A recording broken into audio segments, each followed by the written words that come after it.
powered by Riverside FM. Happy Labor Day, UP Nation, Skull Nation, Purple Gang out there. Hopefully everyone is out there having a really good holiday. Man, I've been thinking about the Minnesota Vikings. This is Minnesota Vikings prep week. All practices are leading up to the game on Monday night, and I've got 5 predictions. People have been reaching out saying, Coach, man, why don't you give us some of your thoughts about what's going to happen this season? What are some things that you're going to hang your hat on for the Minnesota Vikings this season? What do you think? So I'm here to give you 5 predictions on things that I think will happen this season, some surefire things that I think will happen this season. There was a lot of predictions that I could make that would be playing it safe, but just so I could be right. But I'm going to put myself out on the limb a little bit and give you 5 predictions that probably nobody else is making, especially the national pundits out there about the Minnesota Vikings, that I think are going to happen this season as I put a lot of thought in the makeup of this team, who the personnel is right now, what KOC wants to accomplish with this team. Now, barring injury or barring another trade, it could change a lot of this stuff. But right now, as the team is presently formed, UP Nation, Skull Nation, Purple Gang, this is what I think is going to happen. Prediction number 1. The Minnesota Vikings will be one of the top teams in red zone efficiency. This has been an area of our team that has not been very good over the last couple of years. We can make the big plays to Jets. You know, we've had a lot of playmakers over the years, but sometimes, especially last year, when you look at the Minnesota Vikings, think about those Detroit Lions games, man. You know, especially when we had them on the ropes at their place, we constantly got down there, and Sam Darnold or the play calling, whoever you want to blame, could not get us into the end zone. And that was kind of the story for a lot of games last year. Big plays, but once we had those long drives, trying to get into the red zone, once we got into the red zone, man, there were just times where we just couldn't get the ball in there. You guys remember that. I think we are going to be better in that category. Why? JJ McCarthy is way more mobile than anybody gives him credit for. I think alone, JJ McCarthy is going to be responsible for about 5 to 6 touchdowns this year in the red zone, just using his legs, especially because the Vikings can go 4 out near the goal line. They can go 4 out in the red zone, TJ Hockenson. Now they just brought in Adam Thielen, Jordan Addison, and my guy Jets. That's going to make a lot of teams have to go with their dime packages near the goal line, which is going to spread defenses out. Look out for JJ McCarthy to use his legs. It's a part of his game. Everybody been talking about the weak arm and, you know, is he going to be accurate enough and is he ready to go?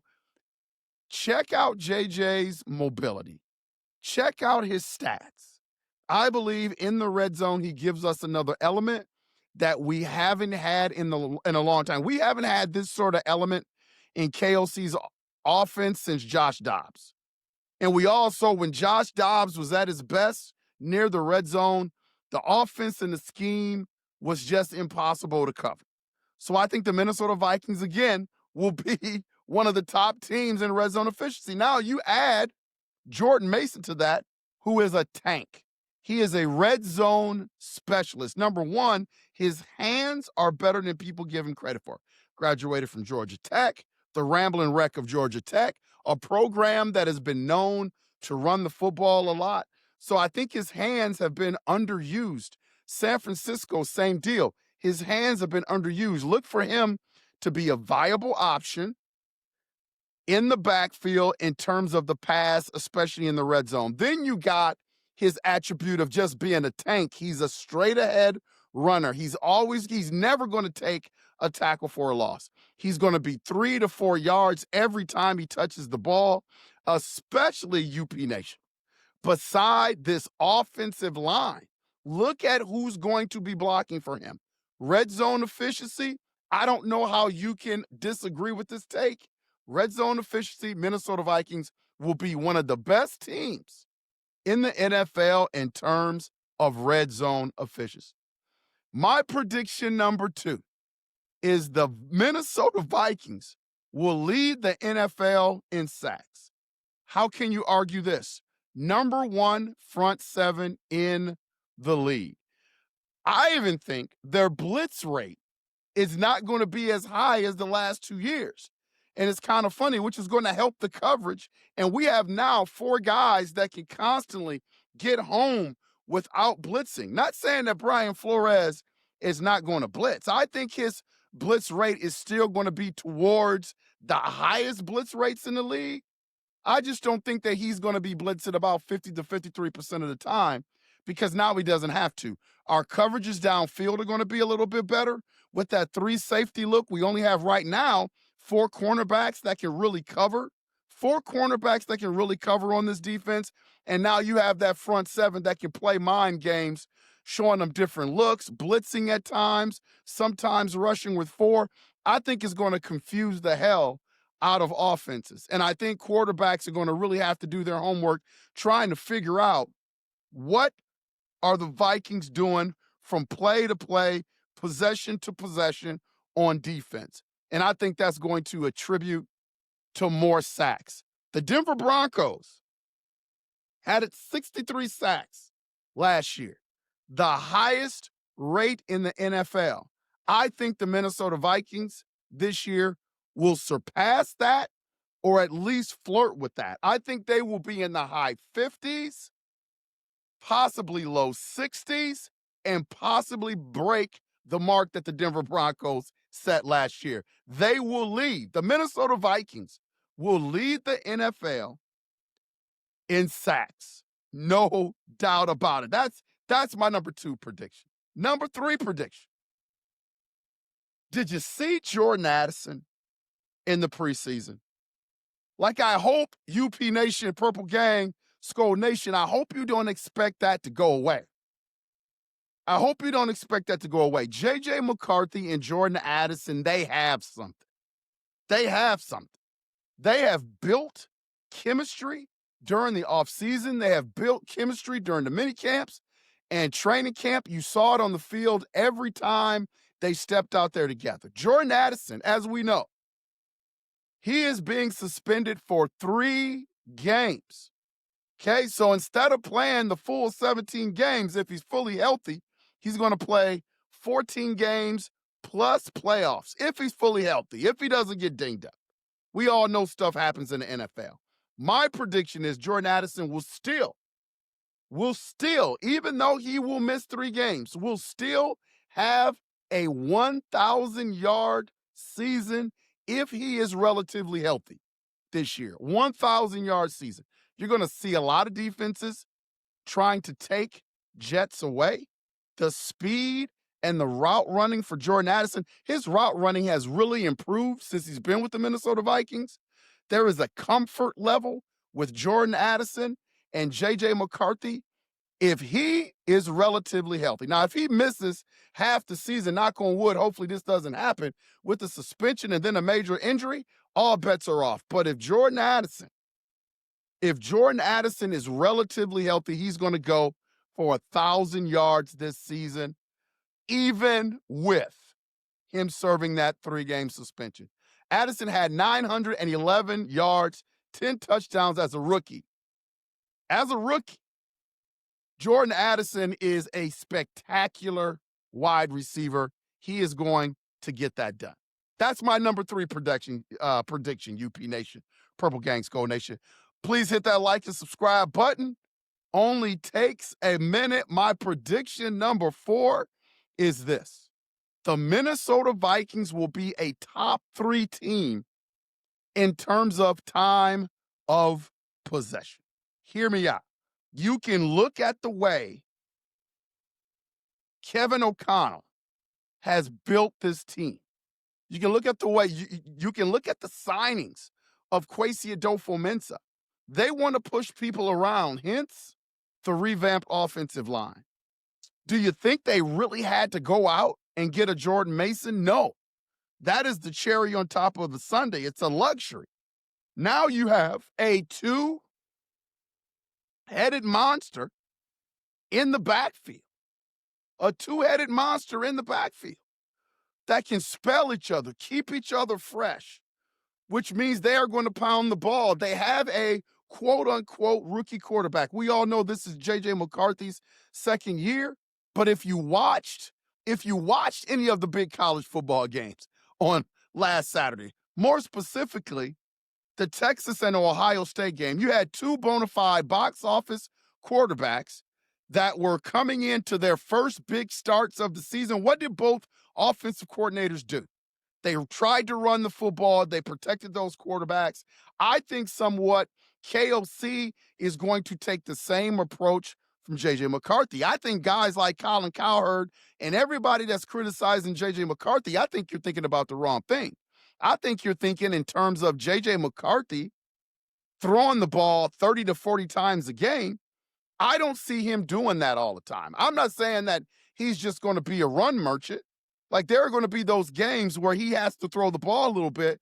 I just don't think that's going to be the goal every game. I think they want to play keep away with the defense. I think our defense is not going to have other teams get a whole lot of opportunities. See, this is the philosophy of what the Minnesota Vikings are doing when people are making predictions about teams that are going to win the North and teams that are going to make the playoffs and how far will teams go into playoffs and who's going to go to the Super Bowl. When you look at the Minnesota Vikings and what they can do just philosophy-wise, it is daunting. If you don't get a lot of bites at the apple against B-Flow's defense, man, you're going to have a lot of problems scoring the football in games against the Vikings. I think the Vikings are going to have numerous games where teams are under 14 points. Like, you're going to see a lot of Vikings victories where the other team is just putting up 7 to 10 points, and the Minnesota Vikings win those games. Why? Because you're not going to get a lot of bites at the apple in terms of the Minnesota Vikings on offense. They are going to be stout. They are going to run the football. They're going to be one of the highest time of possession teams in the league. It is the way this team is built. I believe that they will be top 3 in the league in terms of time of possession. They are just built that way. They're going to have their games where they're making big plays over the top, throwing it to Jets, throwing it to Jordan Addison, throwing it to Thielen, throwing it to Hawkinson. But I think their whole body of work is going to be time of possession, being smart, being efficient, and being methodical in terms of offense. That's my number 4 prediction. You know, I'm not trying to play it safe here. I'm kind of going out on a limb. Top 3 is pretty good in the league. My 5th and final prediction for the Minnesota Vikings. I believe that the Minnesota Vikings secondary will finish top 5 in takeaways. The mental gymnastics that you have to play to be prepared for the Minnesota Vikings defense, you guys just don't know. If I am a quarterback, I'm spending time on formations. I'm spending time on looks. I'm spending time on tendencies because they line up in so many different ways. They can throw so many fronts at you. They can blitz you from different angles. And now you throw the element in there where the Minnesota Vikings, they don't actually have to blitz. So there's going to be a lot of hesitation, a lot of slow process in terms of decision-making from quarterbacks. Like, I think it's going to be hard pressed for the Minnesota Vikings to really throw a vet off. Like, guys that have been in the league, guys like a Joe Flacco, like, he understands what he sees. The only problem with Joe Flacco is Joe Flacco can't move. Same thing with Aaron Rodgers. Aaron Rodgers has seen pretty much everything. The only thing with Aaron Rodgers now is that he can't move. So you have to be a veteran quarterback that is mobile enough to create running lanes when those blitzes come in. Like, you have to be that running threat. And you have to understand what you're looking at before the ball is snapped. I just don't think a young quarterback in the league is going to have great success against the Minnesota Vikings defense. We got to let this thing play out. We're going to see what quarterbacks have success against the Minnesota Vikings, what quarterbacks do not. See, this is why I think Monday night, Caleb Williams is in trouble. because he doesn't have a great handle. He can't have a great handle on the Chicago Bears offense good enough to be able to audible out of things, to trust what he's seeing, to be super comfortable in this offense. He's only been in this offense for a few months, UP Nation, Purple Gang, Skull Nation. See, this is why I think the line for that game, man, if you're a bettor out there, bet heavy on the Minnesota Vikings because they are going in that sort of environment too. All the pressure is on Caleb Williams to play well. He didn't play. There were a lot of pundits out there that didn't think he played very well last year. Saw some flashes, but they're expecting big things from Caleb Williams this year. Their coaching staff is under a microscope, and I think they probably picked the worst opponent with Dr. Blitzenstein on the other sideline that they could have had for a Monday night game, first game. A lot of hype, a lot of juice. There's no tape on any of the guys in terms of personnel. And I think this is why KOC didn't play the starters a whole lot, because you just don't want a lot of tape out there for these sort of games. This is, I believe, that the game on Monday night may be close early because I think JJ's going to have some butterflies, but once everybody settles in, I think Caleb Williams is in for a long night. I think the Minnesota Vikings start the season off the right way. They get multiple turnovers, a couple of interceptions from Caleb Williams, and they start ascending from there. The Minnesota Vikings will finish top 5 in takeaways in the NFL this season. So closing, you have it. My 5 predictions. You guys out there wanted me to come up with some things that I thought would happen this season with the Minnesota Vikings that I can hang my hat on. I didn't want to play it safe. I don't think I played it safe with some of this stuff. When I'm talking about top 5, top 3, Jordan Addison going for 1,000 yards, I mean, these are not safe predictions, but these are predictions that I think are going to happen. Top team in red zone efficiency, leads the NFL in sacks. Jordan Addison hits 1,000 yards, top 3 in time of possession in the NFL, and the secondary finishes top 5 in takeaways. Man, this is a new era for the Minnesota Vikings. I am ready to go, man. Let's go. Let's go. I can't wait for Monday night. We are going to have Patrick Buchanan on this week for his predictions. Keep in mind, man, I don't think a lot of people saw the Minnesota Vikings winning double-digit games last year. Patrick Buchanan was one of the guys, said, man, this team is talented. They will win over 10 games this year. They won last year. They won 14 games last year. And when Pat said that they would win about 10 or 11 games, I thought it was crazy, but he turned out to be right. So we'll have him back on this week to make his predictions about the team. He has really, really good insight. This is Unconventional Playbook. Please take the time to hit that like and subscribe button. Only takes a second. And as always, Purple Gang, Skull Nation, UP Nation, we will see ya when we see ya. Skull.